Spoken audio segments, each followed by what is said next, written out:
The sound of a soda can crack through the ballroom like a gunshot wrapped in laughter. For one long second, no one moved.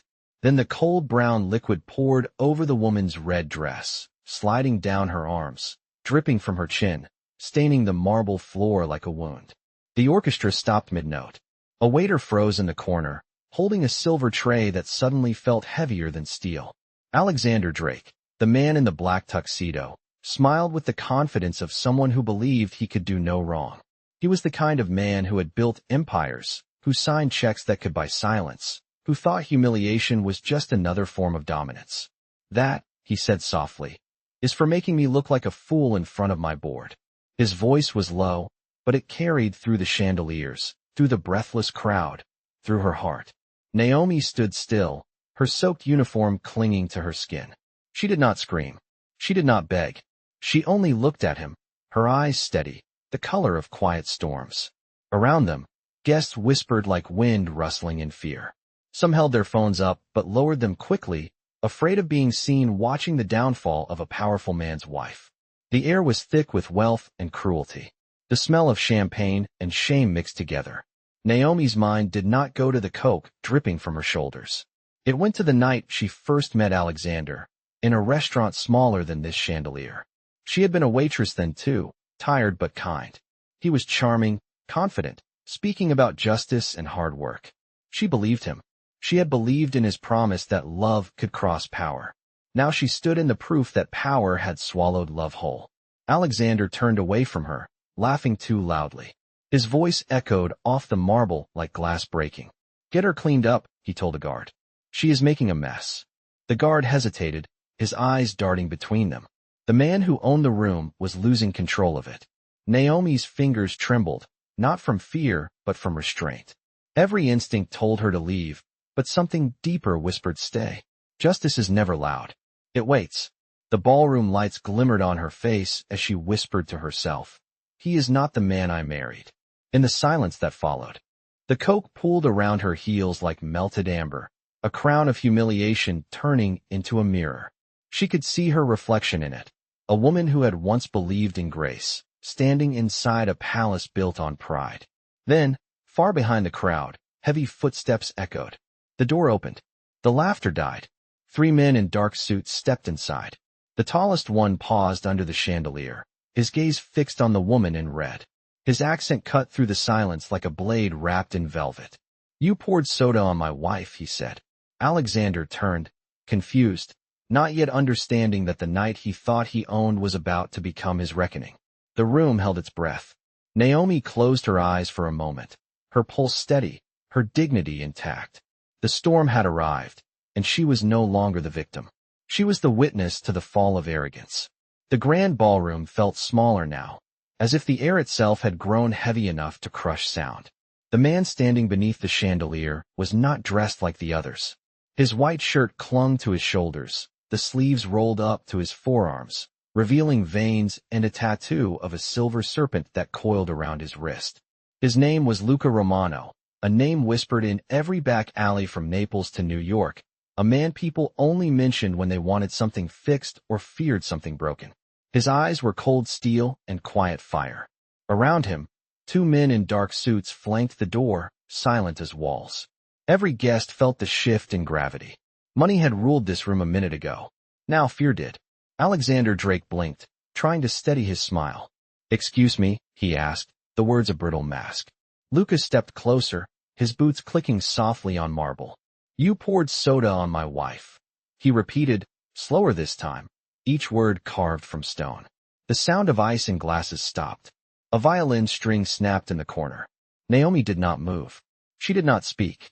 She only watched the man she had once loved stand inches away from the man she had once escaped. 2 worlds colliding in one silent heartbeat. Alexander tried to laugh, but it came out uneven. "Your wife? That is ridiculous," he said, glancing at Naomi for confirmation. She looked back at him with eyes that no longer held fear, only truth. Luca's gaze followed the line of coke down her arm, then lifted toward Alexander. "You do not even know who she is, do you?" he asked. His tone was calm, almost gentle, but every syllable carried the weight of thunder before a storm. Alexander squared his shoulders, summoning the arrogance that had built his empire. I know she is ungrateful, he said. I gave her everything. Luca's lips curved into something that was not a smile. You gave her pain. The words hung like smoke. One of the guards stepped forward, but Luca raised a hand, and even the guard froze. This is not your fight, he said quietly. His focus never left Alexander. You think you understand power because you have money. You do not. Power is what makes people kneel without being told. The crowd's collective breath trembled. A woman near the bar whispered a prayer. Alexander looked around, realizing that no one would step forward for him now. The investors who had laughed at his jokes moments ago were suddenly fascinated by their shoes. The empire he thought he owned was built on air, and the air had turned against him. Naomi finally spoke, her voice steady, almost serene. Luca, please, she said, her eyes meeting his. This is not your war anymore. Luca turned to her, and for a moment, the mask cracked. In his eyes was something that did not belong in a man feared by cities. It was sorrow. He hurt you, he said quietly. He made you small. No, she replied, her tone soft but sharp. I let him, but not anymore. The stillness between them was alive, pulsing. Alexander watched, trying to piece together what kind of story he had stumbled into. What is this? He demanded, his voice cracking at the edges. Some kind of show? Luca tilted his head. A lesson, he said, for men who mistake cruelty for strength. He stepped forward, close enough that Alexander could smell the faint trace of rain and tobacco on his skin. If you were anyone else, you would not be standing right now. The words were not shouted. They did not need to be. Alexander's throat tightened. For the first time in years, he did not have control of the room, the narrative, or even himself. Luca turned to Naomi again. Say the word, he said, and I will end this. Naomi shook her head slowly. You cannot fix pain with more pain. The crowd could barely breathe. It was not about wealth anymore. It was about worth. Luca nodded once, his jaw tight. Then you end it, he said. He stepped back, leaving a silence thick enough to drown in. Naomi faced Alexander. I am not your shame, she said softly. I am the mirror you refuse to see. Her voice did not tremble. Her presence filled the space that used to belong to his pride. Alexander tried to speak, but nothing came out. His empire, his status, his illusions, all of it crumbled beneath the gaze of the woman he had tried to humiliate. In that moment, Naomi understood something simple. Justice did not need vengeance. It only needed truth spoken out loud. And she had just said it. The room did not breathe. Every chandelier seemed to flicker under the weight of what had just been said. Alexander stood frozen, his face pale, his jaw clenched so tightly that a vein pulsed in his neck. The crowd that once worshipped him now watched him as if he were a scene in a play that had turned too real to applaud. The silence hurt more than any insult. Naomi's words lingered, wrapping around him like chains he could not break. Luca remained still, his shadow stretching across the floor like a silent warning. In that stillness, time slowed. Naomi's voice echoed again, this time gentler but stronger. You humiliated me to prove you were powerful, she said. But power without dignity is weakness wearing a suit. Her words were not loud, but they carried through the marble like a sermon. Every eye in the room followed her as she turned away from both men and began to walk toward the exit. Her heels clicked softly, deliberate, each step reclaiming ground that had once been taken from her. The coke had dried on her dress, turning the red fabric darker, heavier, almost like armor. Alexander finally found his voice, a cracked whisper disguised as command. Naomi, stop, he said. She did not. His tone sharpened. Do you have any idea who I am? Luca laughed quietly, the sound low and sharp like glass underfoot. That is the problem, he said. You only know who you are when others bow to you. The guests murmured, shifting like waves trying to decide whether to flee or stay and witness history. Alexander turned his anger toward Luca. You do not belong here, he said, his voice trembling between pride and fear. Luca stepped closer, calm as gravity. Neither do you, he said softly. Not anymore. Alexander's shoulders sagged for just a moment, the briefest crack in the armor of arrogance. Naomi stopped near the doorway, turning just enough for her voice to reach them both. I came into your world, Alexander, she said. I believed kindness could live beside ambition. I believed a man could have money and still have mercy. I was wrong. Her words struck him harder than any slap could have. He tried to speak again, but the air between them swallowed his voice. Luca's men stood motionless, watching their boss, but saying nothing. This was not a battle of fists. It was a war of souls. Naomi looked at Luca. "Do not destroy him," she said quietly. "He will destroy himself." Luca nodded once. "He already has." The two men stared at each other for a long second, two empires built on different sins, both standing before the only person in the room who had truly conquered them. Naomi walked past the guests, her head high. The whispers followed her, soft as confession. She did not scream. She did not fight. She walked away. Each sentence was a verdict. Alexander turned to Luca, his voice low, desperate. "You think you have won something here?" Luca's expression did not change. "I do not need to win," he said. "I only needed you to see what losing looks like." Then he stepped aside, allowing Naomi to leave unguarded. The doors opened with a soft groan, and the night air swept in, cool and clean, washing away the perfume of money and the stench of pride. Naomi stepped into the streetlight, her silhouette framed by rain beginning to fall again. It was as if the world itself was trying to rinse away the night. Behind her, the ballroom remained silent. No applause, no music, just the faint sound of thunder in the distance and the hollow echo of a man who had everything except grace. Alexander sank into a chair, his reflection shimmering in the puddle of coke still glistening on the marble. For the first time in his life, he saw himself clearly, and he did not like what he saw. And somewhere outside, beneath the rain, Naomi smiled, not out of revenge, but out of freedom. She had finally learned that sometimes walking away is the loudest form of justice. The rain fell harder that night, washing the streets of Manhattan in silver. Naomi walked without an umbrella, the sound of her heels blending with the rhythm of water hitting asphalt. The neon signs reflected off the puddles like broken promises, and every step away from the hotel felt like reclaiming a piece of her soul. She did not look back. Behind her, the echo of the ballroom still burned in her memory. The silence, the humiliation, the revelation, and the collapse of a man who had mistaken cruelty for control. She passed a newspaper stand where the front page carried a headline about Alexander Drake's latest merger. She stared at it for a moment before the rain blurred his name into nothing. She had been a name in his world once, a footnote to his success. Now, she was simply free.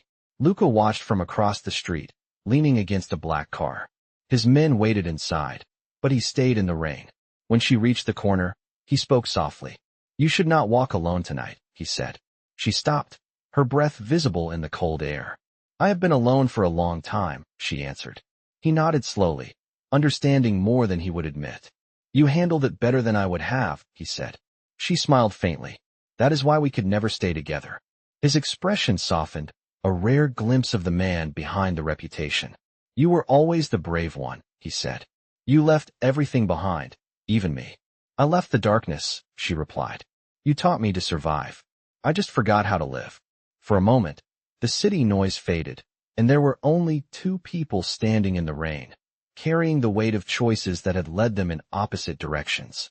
Luca reached into his coat and handed her a small black envelope. "There is money," he said. "Enough to start over.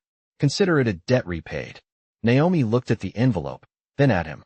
"You do not owe me anything," she said. "I saved your life once. That was enough." Luca's jaw tightened. "You saved my soul," he said quietly. "That is worth more than any amount." She shook her head, closing his hand around the envelope. "Then save someone else's. That is how you pay me back." For the first time in years, Luca did not have an answer. He watched her walk away, her red dress fading into the rain until it became part of the city's rhythm.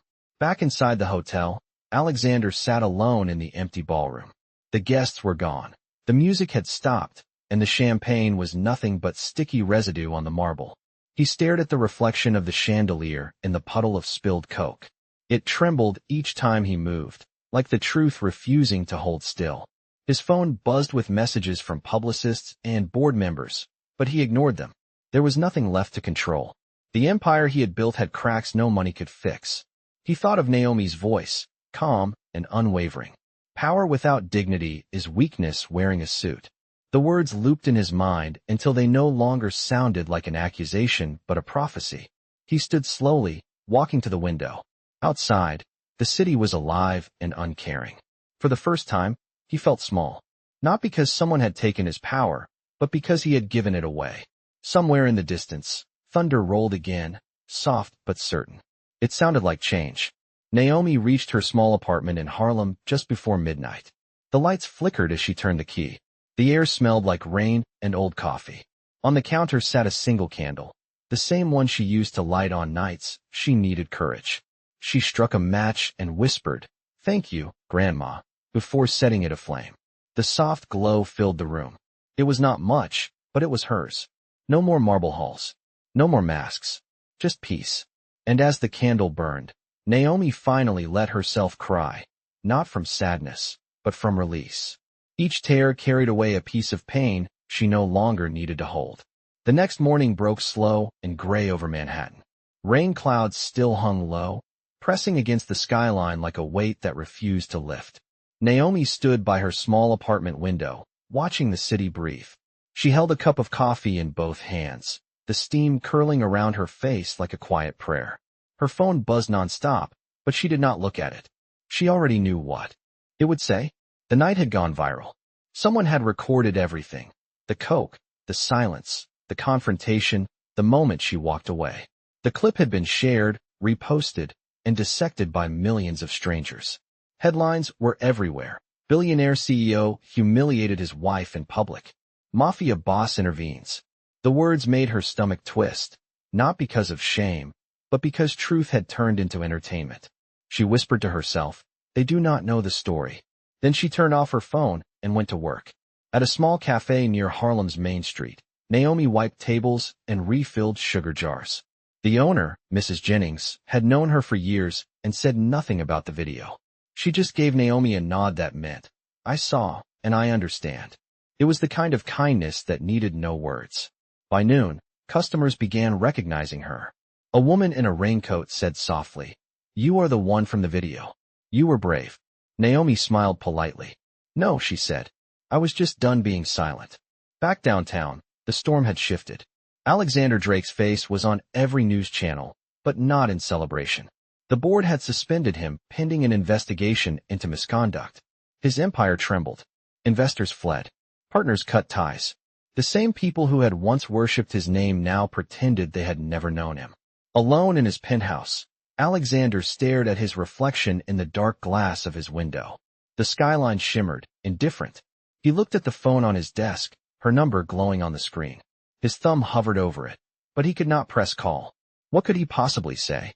"I am sorry" felt too small, too late. He turned away and sank into the leather chair, feeling the loneliness of power stripped bare. In another part of the city, Lucas sat in the back of a black sedan, his driver silent. He held a small photo Naomi had once left behind years ago, a picture of her smiling at a street fair, cotton candy in one hand, sunlight in her hair. He slipped it into his jacket pocket and told his driver, "Let her live her peace." For the first time, his voice carried no command, only respect. That afternoon, Naomi received a delivery at the cafe. A plain envelope sealed with a wax mark shaped like a serpent. Inside was a single note. "You were right. Grace is power." She folded the note gently and placed it in her apron pocket. When the last customer left and the cafe grew quiet, Naomi sat by the window, watching children play in the rain. She thought about all the versions of herself she had been. The waitress, the wife, the secret, the survivor. None of them felt heavy anymore. They were just chapters. She was no longer someone's mistake or someone's possession. She was her own story now. Somewhere far above the city, thunder rolled again, low and distant. It sounded less like warning and more like applause.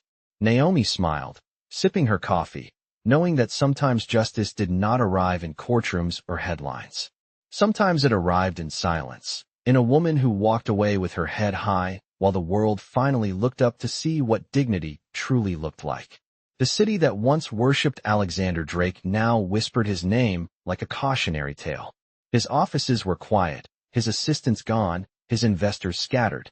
The man who once owned every room he entered could not even walk down the street without hearing fragments of his downfall. News anchors called it poetic justice. Online commenters called it karma. He called it silence. Days blurred together. The walls of his penthouse were glass, but he felt trapped inside them. The reflection that stared back was not the man he remembered. The tailored suits could not hide the guilt that clung to his skin. The coke stain on his memory had not faded. Every night, the same sound echoed in his mind, the faint click of Naomi's heels walking away. One night, as the city lights flickered below, he sat at his desk and opened an old folder labeled Grace Foundation. It was an abandoned project Naomi had once pitched to him, a plan to fund education for young women who had been overlooked by the system. He had laughed then, said it was not profitable. Now he read every word as if they were written in fire. He whispered, "Maybe this is how I start to fix it." The next morning, he called his lawyer. "I want the foundation launched under her name," he said. "No publicity, no cameras, just work." The lawyer hesitated. "She might refuse." Alexander nodded. "Then she refuses. I will still build it." Across town, Naomi was cleaning the cafe counter when Mrs. Jennings turned up. The television.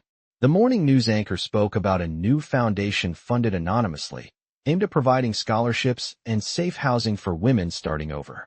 The name appeared on the screen, the Grace Initiative. Naomi froze. She knew that name. She whispered. He remembered. That afternoon, an email arrived in her inbox from an unknown address. It said, "I know I cannot ask forgiveness, but maybe I can learn from the woman who showed me what it looks like." It was signed, Alexander Drake. Naomi read it twice, then closed her laptop. She did not reply. Some stories did not need words to end. Later that evening, she walked home through Harlem, the sky painted gold by the setting sun. She stopped at a park bench near the corner where she used to take her breaks between shifts years ago. A young girl sat there, no older than 12, selling handmade bracelets.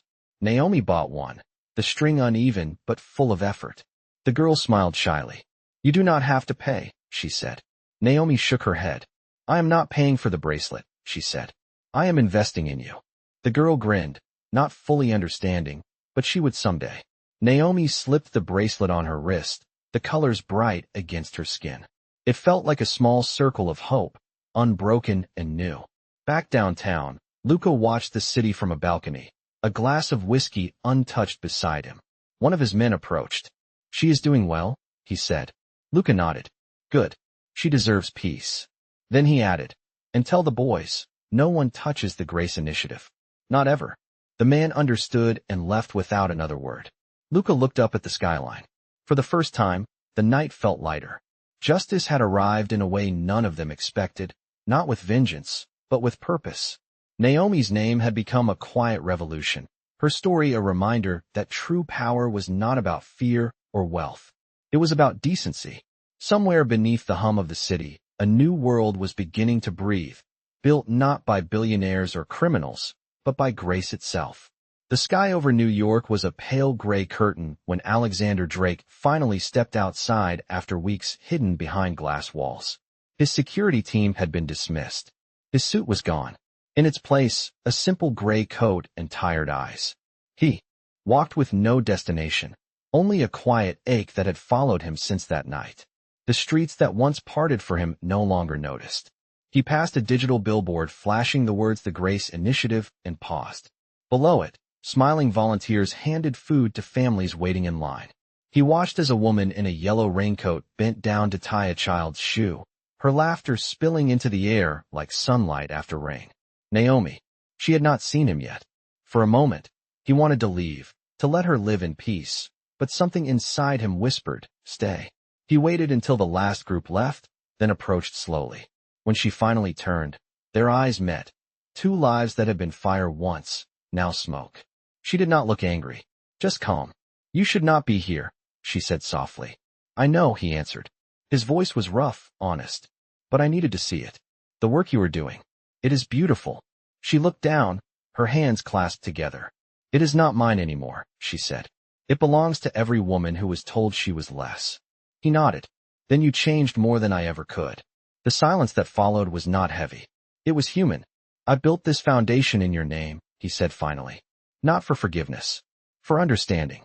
She smiled faintly, the kind of smile that forgives without saying so. "Then keep building," she said. "Not for me. For them." A group of children ran by, chasing each other through puddles, their laughter filling the space between them. Alexander glanced at them, then back at her. "You once told me love was not control," he said quietly. "I never understood that until I lost everything." Naomi looked at him, the rain glinting on her lashes. "Then maybe you did not lose," she said. "Maybe you just learned." He wanted to speak, but the words tangled with regret. She took a step forward and placed her hand over his heart for one brief second. "Do better," she said. "That is all I ever wanted." Then she turned away, walking toward the volunteers waiting by the van. He watched her go, the sound of her footsteps soft against the wet pavement. For the first time, he did not feel the need to follow. He just stood there, letting the rain fall, washing the last traces of arrogance from his skin. Across the street, Luca watched from his car. His driver asked, "Should we step in?" Luca shook his head. "No," he said quietly. "This is her victory." The rain kept falling, steady and forgiving, as if the city itself had decided to start over. Alexander closed his eyes, breathing in the sound of laughter, the scent of rain, and the fragile, undeniable truth that redemption never arrives through power. It arrives through grace. By the end of the year, the Grace Initiative had grown beyond anything Naomi had imagined. What began as a small scholarship program had turned into a nationwide network of shelters, classrooms, and mentorships. Women who had once been forgotten now stood behind podiums, teaching others how to rebuild. Naomi rarely appeared in the media. She preferred the quiet work, the kind that did not need applause. Every morning she arrived early, rolled up her sleeves, and reminded her team that kindness was not a strategy. It was strength. On a cold December afternoon, she stood before a group of young women at a graduation ceremony hosted by the foundation. The air smelled like coffee and hope. "You are not survivors," she told them. "You are architects of your own tomorrow." The room erupted in applause. Cameras flashed, but she did not pose. She smiled only at the women in the front row, the ones who reminded her of the girl she used to be. Across town, Alexander watched the event on a small screen in his office. He no longer sat behind a marble desk. The office was modest, tucked inside a community outreach center he had helped fund. The walls were covered with photos of people whose lives had changed because of the Grace Initiative. He ran his thumb over Naomi's picture, the one taken years ago at the cafe, before everything collapsed. A staff member walked in and said, "We are ready for you, Mr. Drake." He nodded, putting the photo back on the shelf. "No," he said quietly. "Just Alexander." Outside, snow began to fall. The city lights blurred through the flakes, soft and forgiving. Luca Romano stood by his window in Brooklyn, watching the snow settle over the streets. He received a text message from an unknown number. It was a picture of Naomi at the graduation, surrounded by smiling women. Beneath it was a single line, "Grace." 1. Luca exhaled, a slow smile touching his face. "It always does," he murmured. As the night deepened, the city hummed with quiet redemption. The people who had once lived in shadows were now shaping the light. And for the first time in a long time, everyone who had been broken by pride, power, or pain understood that justice did not always roar. Sometimes it whispered. The sun rose over the city, slow and golden, spilling light across glass towers that once belonged to men who believed they ruled the world. Now, those towers reflected something different. They reflected grace. Naomi stood outside the new community center, watching a line of women and children step through the doors. Their laughter floated through the cold morning air, warm enough to melt the frost on the windows. She held a cup of coffee between her hands, breathing in the moment. For the first time, peace did not feel like a dream. It felt earned. Across the street, Alexander watched from a distance. He did not walk toward her. He did not need to. Some apologies were meant to be lived, not spoken. When she finally glanced in his direction, their eyes met for a single heartbeat. There was no bitterness, no regret, only understanding. He raised his hand slightly in quiet respect. She nodded once, then turned back to the women entering the building. The moment passed, gentle and perfect. In another part of the city, Luca closed the doors of his office for the last time. His empire would continue, but he no longer wanted to rule it. He left a note on his desk that said, "Grace is the only power worth keeping." As the city moved, as lives intertwined and healed, Naomi's story became something larger than her own. It became a lesson whispered between people who had forgotten what dignity sounded like. Power can be bought. But grace must be lived. That night, as the lights of New York shimmered across the river, Naomi stood on the rooftop of the center, the wind playing softly through her hair. She whispered into the quiet, "He had money, but that night, I had the power that money cannot buy." And somewhere deep in the city's heart, justice smiled. In a city built on pride and power, one woman's dignity rewrote the meaning of justice. This cinematic tale follows Naomi, a waitress turned wife, as humiliation turns to revelation when a billionaire CEO faces the Mafia boss who once loved her. It is a journey through betrayal, redemption, and grace, the kind of transformation that defines true Black stories. From the glittering ballrooms of Manhattan to the quiet streets of Harlem, this story unfolds like a moral awakening, reminding the world that Black stories are not just about struggle, but about strength, wisdom, and rebirth. As Naomi rebuilds her life, her courage becomes a mirror for every listener searching for truth and compassion. The CEO's fall, the Mafia's restraint, and the woman's grace intertwine to create one of the most powerful Black stories ever told. In a world obsessed with power, this story reminds us that humanity, forgiveness, and redemption still matter. Because in the end, grace wins, and Black stories never fade.